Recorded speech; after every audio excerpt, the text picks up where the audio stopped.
Count Corla, we're in the middle of a housing disaster. It's the greatest crisis facing the country. It's the greatest civil liberties issue of this generation. And it's really unedifying and unhelpful to listen to a shouting match between two men in this chamber, shouting, trying to score points off each other. That's not helpful for the over 13,000 people in homelessness. It's not helpful for the 4,000 children among that number who are in emergency accommodation. It's not helpful for the thousands of young adults living on in their childhood bedrooms, unable to move out, unable to secure affordable homes to rent or to buy, and to hear this level of barracking in the chamber. I thought we were better than this in this House, actually. I thought we were. So it's really not helpful. And I do think, Count Corliffe, I do think debates should be chaired in a way that enables respectful exchange of views. Let's disagree agreeably. If you want any lesson on chairing, you might come and talk to me privately. I'd be more than happy to do that. I'm always happy to do so, Count Corliffe. Thank you. But I think we need to learn in this House how to disagree agreeably, how to make points, substantive points, in debate in a respectful and courteous and civil manner.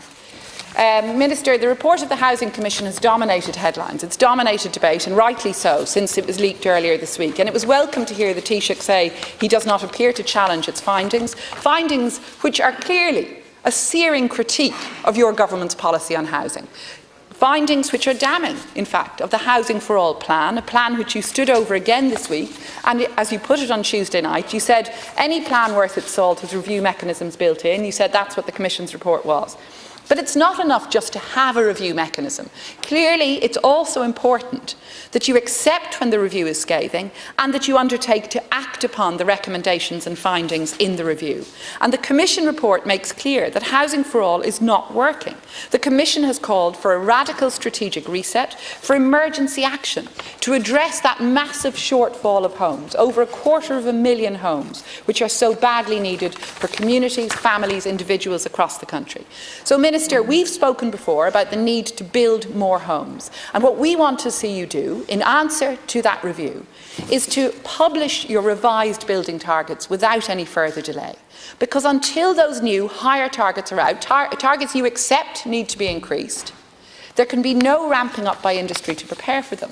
And if we speak to anyone in the construction sector, anyone who wants to deliver homes for people in our communities, they tell us they want to pivot from building offices to building homes, and they want supports for doing that. Supports to enable them to build the houses and the apartments that people so badly need. But so long as building targets remain inadequate and low, they're left playing a waiting game. So I'm appealing to you again, act on the review. Act on the Housing Commission's report. Publish those revised targets and publish them now. Thank you, Deputy. The time is up.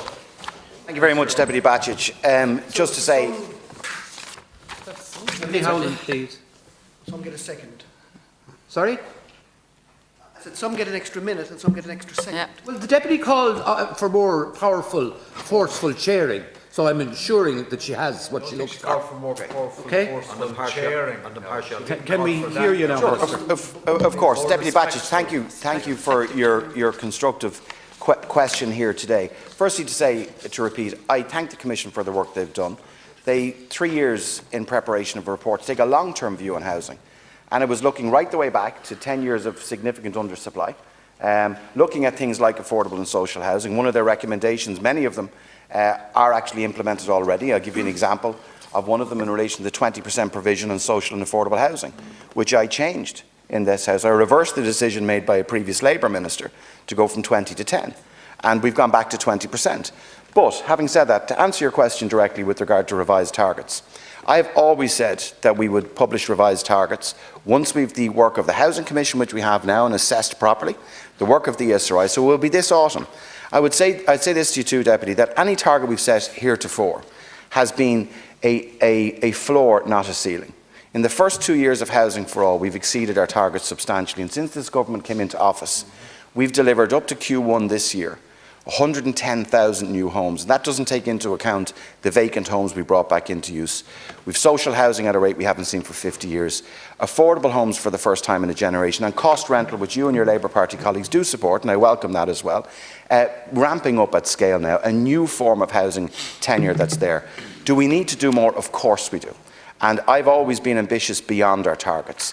And I think the Deputy will agree for any government, be that this government or any future government, is that the targets that we set have to be based on critical analysis. And we have the Housing Commission report now, which I've published in full, and many of those matters, like the shared equity scheme supports for first-time buyers that I tried to address to the previous Deputy, have been called for by the Commission, particularly around the Affordable Housing Act, where the Commission say, I want you to stick with it, that we need consistency there.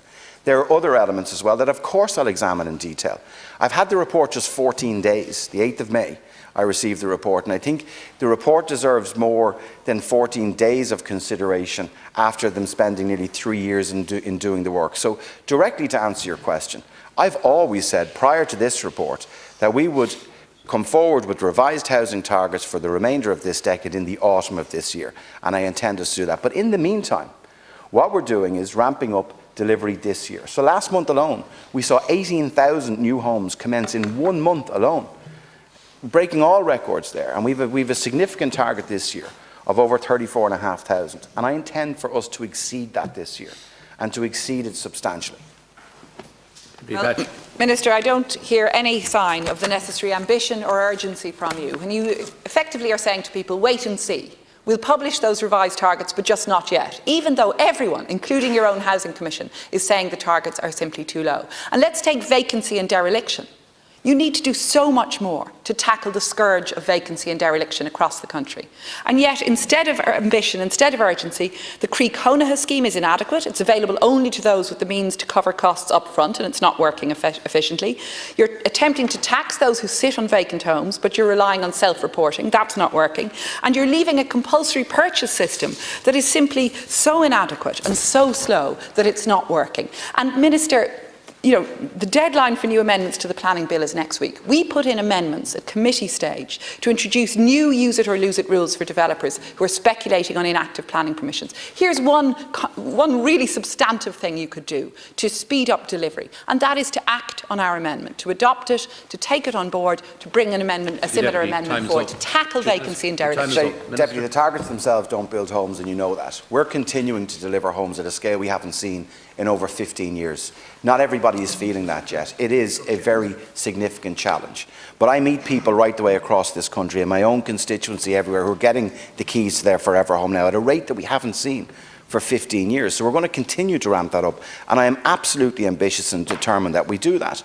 The targets will be set and the revised ones in the autumn. That doesn't stop us from the work that we're doing now at all. Look at the commencement figures, the completion figures. You look at them, we've 53,000 new homes commenced over the last 12 months, Deputy. That's really significant. That is very significant. Now, on vacancy, just to say this very quickly, if I take the vacancy grant, over 8,000 applications, nearly 5,000 approvals there, okay? I was in Carlow this week, 98 homes being provided to bring vacant stock back into use through the local authority. And we need to do more. And to answer your question with regard to the Planning and Development Bill, it's a really important piece of legislation. It needs to pass. Minister, it needs to pass by this summer. And I'm open to amendments, and we debated this in committee as well. Please. And I will be looking at further amendments at report stage.